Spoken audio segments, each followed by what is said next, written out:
तो आसाराम बापू के भक्तों को अभी भी विश्वास है और अभी भी उनके मन में ये किरण बाकी है कि आसाराम बापू आरोपों से मुक्त होकर जरूर वापस आएंगे। आसाराम बापू के आश्रम से जुड़े हुए कुछ महानुभाव हमारे साथ मौजूद हैं, उनसे आपका परिचय करा देते हैं। कुछ मेहमान भी जुड़े हुए हैं, सामाजिक कार्यकर्ता भी हैं। दुर्गेश पांडे जी हमारे साथ हैं, जो आसाराम बापू की समिति के अध्यक्ष हैं, उनके लिए कार्यरत हैं। साथ ही साथ मनीषा ठाकरे जी हमारे साथ मौजूद हैं, जो साधक हैं, IT प्रोफेशनल हैं और खुद बापू के जन्म दिवस को मनाने के लिए और इस कार्यक्रम में हिस्सा लेने के लिए अमेरिका से आई हैं। अशोक पुरुषार्थी जी हमारे साथ हैं, जो सामाजिक कार्यकर्ता हैं, और साथ ही साथ हैं गजानन केसकर जी, जो हिंदू जन जागृति समिति के में कार्यरत हैं। दुर्गेश जी, आपसे शुरुआत करते हैं। जाहिर है आपका जो जुड़ाव संस्था से काफी ज्यादा रहा है, जन्म दिवस है बापू का, आपने काफी कार्यक्रम देखे होंगे, जिस तरीके से बापू अपने भक्तों के साथ जुड़ते थे, उन्हें आशीर्वाद देते थे, काफी स्नेह माना जाता है कि अपने भक्तों के साथ वो अपना जुड़ाव रखते थे। तो कहीं ना कहीं अब जो सबसे ज्यादा मुश्किल समय चल रहा है आसाराम बापू के लिए भी, उनके भक्तों के लिए भी, आश्रम के लिए भी, तो कितनी मुश्किलात हैं भक्तों के सामने भी और आप लोगों के सामने भी? देखिए, मैं तो एक बात कहूंगा, ये मुश्किलात परम पूज्य संत श्री आसाराम जी बापू के लिए नहीं है, ये पूरे हिंदू समाज के लिए और हिंदुस्तान के लिए। 2009 में जब बापू पे पहला आरोप लगाने का प्रयास किया गया, वह आरोप था बलात्कार का। इन्हीं टीवी चैनलों पे एक औरत को बुर्का पहना के खड़ा कर दिया जाता है और वो खूब रो रो के बोलती, बापू ने मेरा बलात्कार किया। अब बाद में वो खबर लीक होती है तो बात पता चलती कि आश्रम से निकाला गया वैद्य अमृत प्रजापति अपनी पत्नी को बुर्का पहना के बापू के ऊपर बलात्कार का आरोप लगाया। सन 2009 में पहला आरोप लगाया गया। शायद उस समय पासपोर्ट नहीं बना था, कोशिश की गई सन 2009 से। मैं कह रहा हूं कि ठीक है, अगर उस समय भी बलात्कार के आरोप के उस समय अगर गिरफ्तार करते तो नुकसान किसका है? कि बापू का है। आज 4 करोड़ से ज्यादा विद्यार्थी, बालक और पूरे देश में देखने वाले, जो भी चाहे बापू को माने चाहे न माने, विदेशों तक की मैं बात कर रहा हूं, वो सब लोग युवा से, जो हमारी युवा धन सुरक्षा है, जो बड़े बच्चों को कुसंग से बचाने के कार्यक्रम है, उसके द्वारा पूरे विश्व में जुड़े हुए हैं। और मैं हिंदुस्तान की बात नहीं कह रहा हूं, अभी मैं समाचार पत्र में पढ़ रहा था, एक न्यू जर्सी के सीनेटर है, उनका कहना था कि हमारे देश में संत आसाराम जी बापू जैसे लोग नहीं हैं, इसलिए हमारा युवा पीढ़ी बर्बाद हो रहा है। मैं धन्यवाद देता हूं हिंदुस्तान को, जहां पे संत श्री आसाराम जी बापू जैसे वहां पे संत हैं। आज नुकसान केवल बापू या भक्तों का हुआ है। बापू के भक्त दिन रात रोटी पानी छोड़ के अगर लगे रहते थे कि बापू की आज्ञा थी कि ये शरीर, यह देश, ये अपना है, विश्व की सेवा, समाज की सेवा करनी है। क्या किया है? आज क्या है? आज इतने दिन होने के बाद में मैं क्या बोलूं, सरकार से कहूं कि जनता से पूछूं कि सन 2009 में जब आरोप लगा, वही आदमी आज वही अमृत प्रजापति, वही महेंद्र चावला, 5 साल बाद भी महेंद्र चावला त्रिवेदी जांच आयोग के सामने खुद बोला कि नहीं, मैंने बापू के ऊपर झूठे आरोप लगाए थे, वहां पे तो कोई गुफा नहीं है। बिल्कुल, कहीं ना कहीं तो और वही लोग फिर बोल रहे हैं, और फिर वही मीडिया चैनल उन्हीं को बुलवा भी रहा है, और वही गंदगी। तो सच्चाई कौन सामने लाएगा? ये तो मनीषा ठाकरे जी, आप खुद अमेरिका से वापस आई हैं बापू के जन्मदिवस में हिस्सा लेने के लिए, इसमें अपना योगदान देने के लिए। ये फर्स्ट टाइम है या इससे पहले भी आप आई हैं? नहीं, मैं आ तो चुकी हूँ पहले, लेकिन इस बार मेरी कुछ भावनाएं अलग हैं। और जितना मैं चैनलों पे देखती थी, मतलब इंटरनेट या यूट्यूब पे मैंने जितनी भी न्यूज देखी बापूजी के विषय में, जो अनर्गल इतना बोला जा रहा है, पहले तो बापूजी के पर जो आरोप लगा है वह ही इतना गलत है। जब उनके साहित्य को पढ़ के, उनके सत्संग को सुन के, वो भी एक सत्संग का सिर्फ वीडियो सुन के हम लोगों में ब्रह्मचर्य की प्रेरणा हो सकती है कि आपको ब्रह्मचर्य पालना है, कितना महत्व रहता है उसका। तो क्या वो सदगुरु ऐसा कृत्य कर सकते हैं? बिल्कुल। ऐसा दुष्कृत्य कर सकते हैं? और रही बात अभी आने की, तो अभी तो मुझे लगता है कि as a shishya, as a disciple of my Gurudev, it was my duty and my moral responsibility to come over here. And जुड़ाव कहा जा सकता है आसाराम बापू से आपका बहुत रहा है, लेकिन जुड़ाव सिर्फ भावनात्मक ही नहीं, बल्कि पूरा बुद्धि और विवेक के साथ जुड़ी हुई हूँ। मुझे यहाँ से कुछ ज्ञान मिलता है, मैं सिर्फ भावनाओं में बहने वाली नहीं हूँ। मुझे इनके सत्संग में कुछ लॉजिक दिखा, कुछ अपने सनातन धर्म के विषय में जो समझाते हैं बापूजी, जो आत्मज्ञान देते हैं, वो मैंने सीखा है उनसे। तो मैं सिर्फ भावनाओं से ही नहीं जुड़ी। दरअसल मनीषा जी, मैं एक सवाल यहाँ पर ये इसलिए पूछना चाहता हूँ। हाँ जी। दरअसल जिस तरीके का माहौल है भक्तों के बीच में, किस तरीके से मायूसी भी छाई है, इतने त्योहार बीते हैं जिसके बिना, बापू के बिना उन्हें उन त्योहारों में शिरकत करनी पड़ी है, लेकिन फिर भी उम्मीद है। लेकिन बापू के जो भक्त हैं सिर्फ देश में ही नहीं, बाहर भी हैं। जाहिर है आप भी बाहर से आई हैं, वापस लौट कर आई हैं। मैं ये पूछना चाहता हूँ, वहां किस तरीके का माहौल है? वहां जो बापू के भक्त हैं उनमें किस तरीके की प्रतिक्रियाएं देखने को मिली हैं? उन्हें भी उम्मीद है कि हाँ बापू वापस आएंगे? मायूसी का बिल्कुल। हाँ जी, जी हाँ, वे बिल्कुल निश्चिंत है कि बापूजी बाहर आएंगे। इनफैक्ट उनको आज भारत की सरकार या भारत के मीडिया में, मैं सुदर्शन चैनल को तो नहीं कह रही, सुदर्शन चैनल तो सत्य का साथ दे रहा है, पर बाकी चैनलों में जो इतना बोला जा रहा है उसके विषय में वे लोग काफी दुखी हैं, पीड़ित हैं, पर बापू के प्रति उनकी श्रद्धा अभी तक डगमगाई नहीं है। श्रद्धा जो है वो लगातार बरकरार है भक्तों की, जो आसाराम बापू के भक्त हैं, और उम्मीद अभी भी यही है कि आसाराम बापू वापस आएंगे, दोष मुक्त वापस आएंगे, और जो षड्यंत्र उनके खिलाफ किए जा रहे हैं वो सब धता साबित हो जाएंगे। आइए हम आपको दिखाते हैं कि आसाराम बापू के जो भक्त हैं किस तरीके से आसाराम बापू का जन्मदिवस मनाते हैं।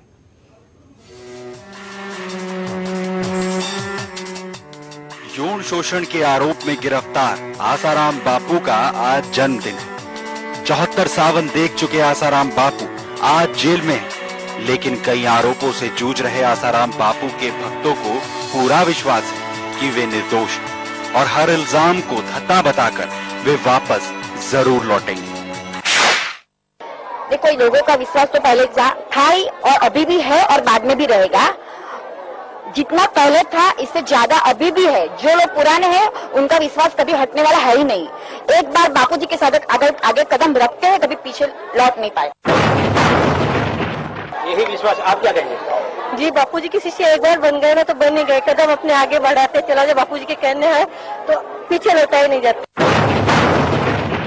आप क्या कहेंगे? बापूजी ने दोष, आप क्या कहेंगे? जो हमारे बापूजी ने दिया है दुनिया में कोई नहीं दे सकते हमको। आप क्या कहेंगे? आप देख सकते हैं कि यहाँ इतना कुप्रचार होने के बाद भी कितने लोग इकट्ठे हैं। वही बताता है कि लोगों को कितना विश्वास है साधकों को। 1 सितंबर 2013 को गिरफ्तार हुए आसाराम बापू अभी भी जोधपुर की जेल की 4 दीवारों में कैद हैं, लेकिन उनके भक्तों की भक्ति में कोई कमी नहीं आई है। वे हर साल की तरह इस साल भी बापू के बताए रास्ते के अनुसार चल रहे हैं और उनके जन्मदिन पर लोगों की सेवा कर रहे हैं। आज बापूजी का 74वां जन्म उत्सव मनाया जाता है। हम इसका जन्म उत्सव नहीं मानकर संत अवतरण का नाम हम देते हैं, क्योंकि संतों का अवतार होता है। कहते हैं कि जिसके जन्म का अंत हो जाए, जिसके जन्म मृत्यु का अंत हो जाता है उसे संत कहते हैं। तो बापूजी का अवतरण दिवस आज देश विदेश में, केवल देश में ही नहीं लेकिन विदेश में भी 1200 समितियों के द्वारा और उनके जो 4 करोड़ अनुयायी हैं और 17,000 बाल संस्कार केंद्र चलते हैं, उनके द्वारा भंडारे होंगे, अन्न वितरण होगा, वस्त्र वितरण होगा, पैसे वितरण होंगे, कंबल वितरण होंगे और छाछ वितरण होगी तथा पलाश का शरबत आश्रम के द्वारा सबको बांटा जाएगा। आज बापूजी का उस तरह से अवतरण दिवस मनाया जा रहा है। आसाराम बापू के जेल में जाने के बाद जब पहला दशहरा आया तो इनकी आंखों से आंसुओं की धार बहने लगी। ये वो पल याद करने लगे जब बापू इनके साथ होकर इस पर्व को बहुत ही खूबसूरती से मनाते थे। दशहरे के मौके पर भी बापू जेल से नहीं छूटे तो श्रद्धालु बेहद मायूस हो गए। दिवाली आई तो उन्हें लगा कि वे बापू के साथ दिए जलाकर त्योहार मनाएंगे, लेकिन शायद ईश्वर उनका और कड़ा इम्तिहान ले रहा था। ये दूरी और यादों का सिलसिला यही नहीं रुका, क्योंकि कई पर्व तो गुजर गए लेकिन बापू अभी भी उनसे दूर थे। जब होली आई तो सभी भक्तों को बापू के साथ बिताए पल याद आ गए। वे याद करने लगे वो बापू की फूलों की होली, वो हर किसी को एक समान प्यार देना। भक्तों के लिए ये पल एक गुजरे जमाने की तरह लगने लगा। है कि बच्चों को अच्छे संस्कार देने, गुरुजी ने हमको जो दिया है वो हमको बच्चे को बांटना है। अभी आपको पता है कि कैसे कैसे बच्चे टीवी देखते हैं, टीवी में से क्या क्या देखते हैं वो लोग, टीवी में जो दिखाते हैं वही बच्चे करते हैं। हमारे बच्चे जो बाल संस्कार में आते हैं वो बच्चे को हमको सुबह में जल्दी उठना, माता पिता को प्रणाम करना, सूर्य नारायण भगवान को अर्घ्य देना, चढ़ाना, ऐसे ऐसे उनके याद शक्ति बढ़ाने का प्रयोग हम लोग सिखाते हैं।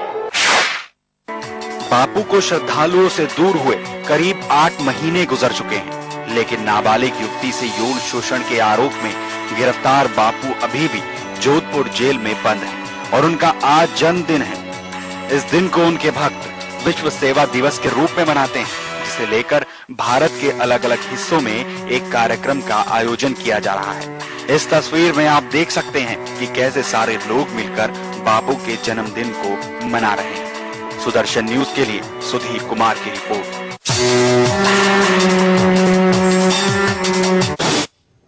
तो बापू के जो भक्त हैं, बापू के जन्मदिन को सेवा दिवस के रूप में मनाते हैं और कोशिश यही की जाती है कि ज्यादा से ज्यादा लोगों को इसका लाभ हो और गरीबों तक पहुंचने की पहुंच यहां पर भक्तों की तरफ से की जाती है। लेकिन कहीं ना कहीं जो इतना वक्त लंबा बीता है, भक्तों के बीच आसाराम बापू नहीं है, तो कहीं ना कहीं मायूसी है। लेकिन उस मायूसी को खत्म करने की कोशिश की जा रही है और उम्मीद यही है कि आसाराम बापू जल्द ही सकुशल और स्वस्थ वापस आएंगे।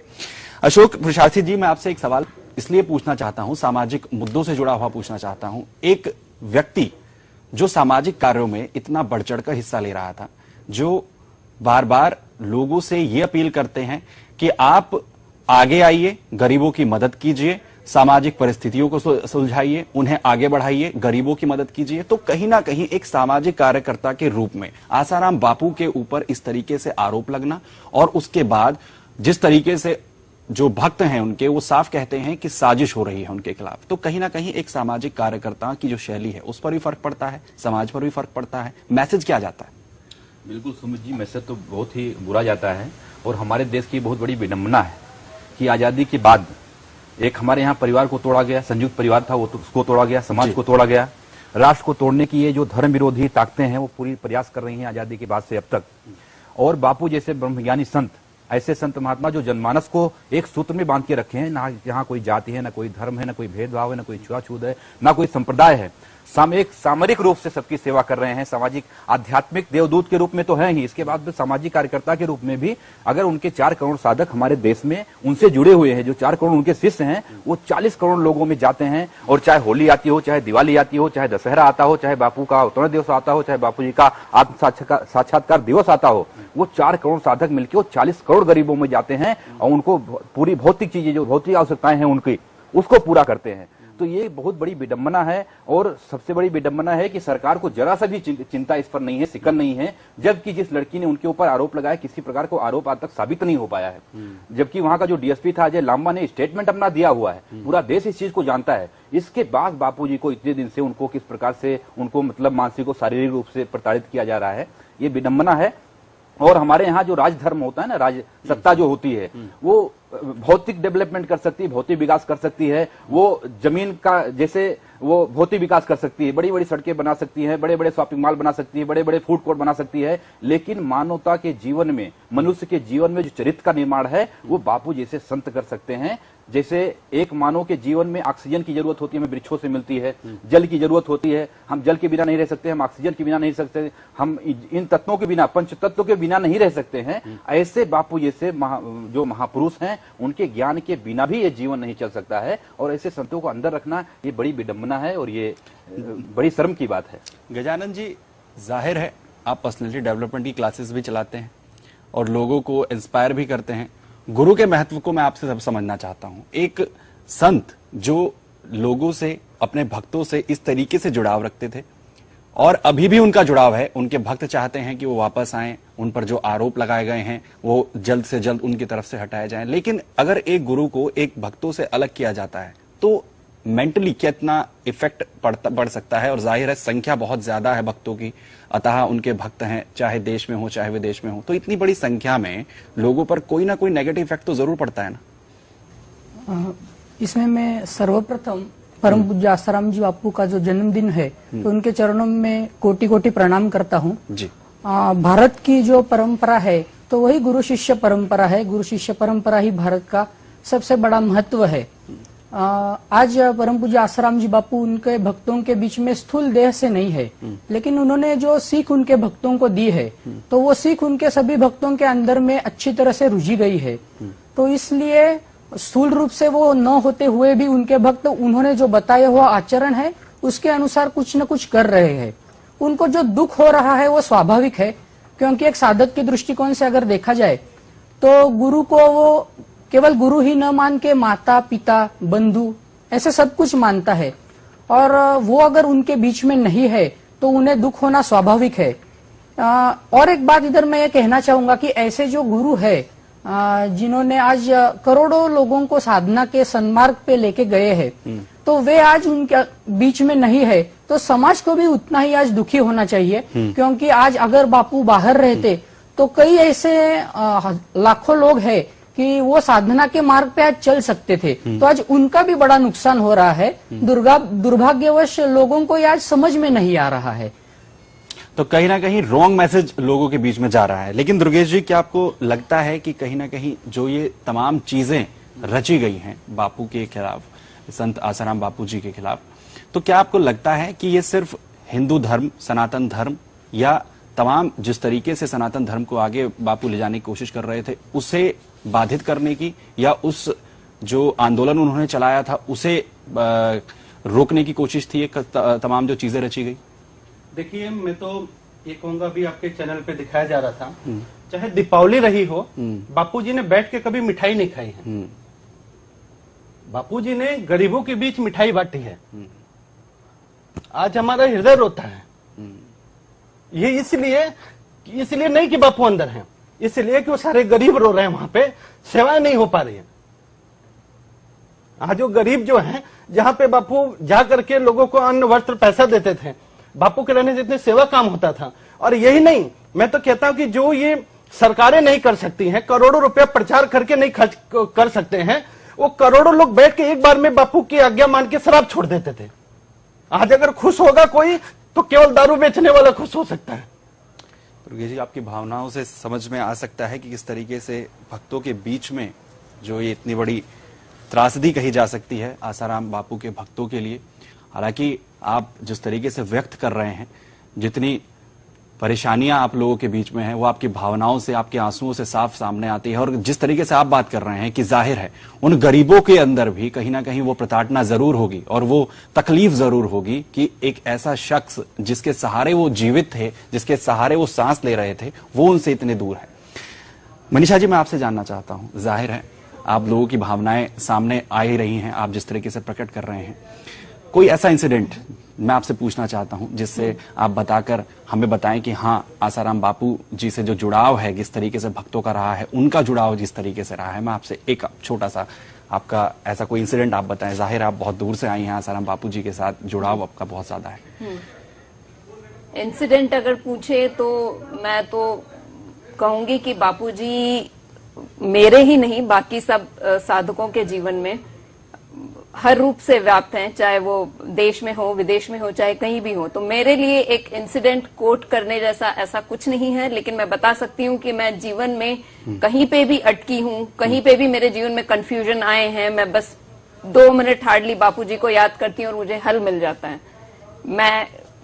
मैं कहीं मतलब कुछ गलत कार्य कर भी नहीं सकती, कभी दिमाग में विचार भी आए तो मुझे उनसे प्रेरणा मिल जाती है। मैं क्या बताऊं, मैं कोई एक इंसिडेंट ऐसा में कोई भी नहीं कर सकती। जाहिर है लोगों से बहुत ज्यादा जुड़ाव संत आसाराम बापू जी का रहा है, आपकी भावनाओं से भी साफ झलकता है किस तरीके से आप लोग उनसे जुड़े रहे हैं।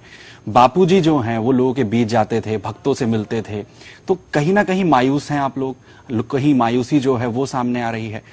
किस तरीके से आप लोग भक्तों से, आप किस तरीके से उन्हें समझाते हैं, किस तरीके से उन्हें जोड़कर रखते हैं? जाहिर है बहुत ज्यादा संख्या में भक्त जो है उनसे जुड़े हुए हैं, और जिस तरीके से आपकी भावनाएं छलक रही हैं, हमने देखा कुछ देर पहले हम अपनी रिपोर्ट भी दिखा रहे थे, उसमें भी भक्त जो हैं किस तरीके से आंसू बहा रहे हैं संत आसाराम बापू के लिए। देखिए, भक्तों को तो सिर्फ संतों के माध्यम से या जो अच्छे चैनल है उनके माध्यम से जो हमने सुना पढ़ा है, चाहे भगवान बुद्ध रहे हो, नानक हो, कबीर हो, जितने भी संत हैं, जितने लोगों ने समाज के लिए सब कुछ देना चाहा है, और ऐसे महान संतों के ऊपर हमेशा मुझे एक बात समझ नहीं आती, जब संत हयात हैं हम उनका लाभ नहीं ले पाते, और संत के बाद में उसके बाद में उनकी मूर्तियां बना करके लाखों करोड़ों का हार मुकुट पहना के हम क्या करेंगे? आज बापूजी हयात है, हमारे सामने है। मैं कह रहा हूं कि बापूजी पे ये आरोप लगाना इस तरीके से लगता है जैसे भगवान विष्णु पे आरोप लगाए कि उन्होंने कहीं चोरी की, लक्ष्मीपति पे आरोप लगाया कहीं चोरी की। अरे वो लड़की अपने माँ बाप के साथ गई, दूसरे दिन वो हंसी खुशी गाड़ी में बैठ के अपने घर जाती है, 5 दिन बाद दिल्ली में दर्शन करने आती है। रात को 2:30 बजे क्या जरूरत थी कमला मार्केट थाने में? क्या रात को 2:30 बजे FIR दर्ज होती है? मैं 6 महीने जंतर मंतर पे बैठा हूं और ऐसे ऐसे लोग आए हैं कि मैं किसी का नाम नहीं लेना चाहता, लेकिन हमें पता है कि 2009 से लगातार बताते थे लोग कि बापू के पीछे लगे हुए हैं, क्योंकि बापू ने करोड़ों लोगों की शराब छुड़ा दी, वो काम धंधा बंद हो गया, नशा छुड़ा दिया। जो धर्म परिवर्तन करा रहे थे उनका धर्म परिवर्तन रुक गया काम। वो क्यों कह रहे थे धर्म परिवर्तन 10 आदमी का करते हैं, बाहर से पैसा ज्यादा आता है। तो कहीं ना कहीं साजिश तमाम लोगों की तरफ से यहाँ पर आसाराम बापू के खिलाफ यहाँ पर की जा रही थी। लेकिन अभी भी बापू के भक्तों को ये आस है कि सकुशल और स्वस्थ बापू और आरोप मुक्त होकर जेल से जल्द ही बाहर आ जाएंगे।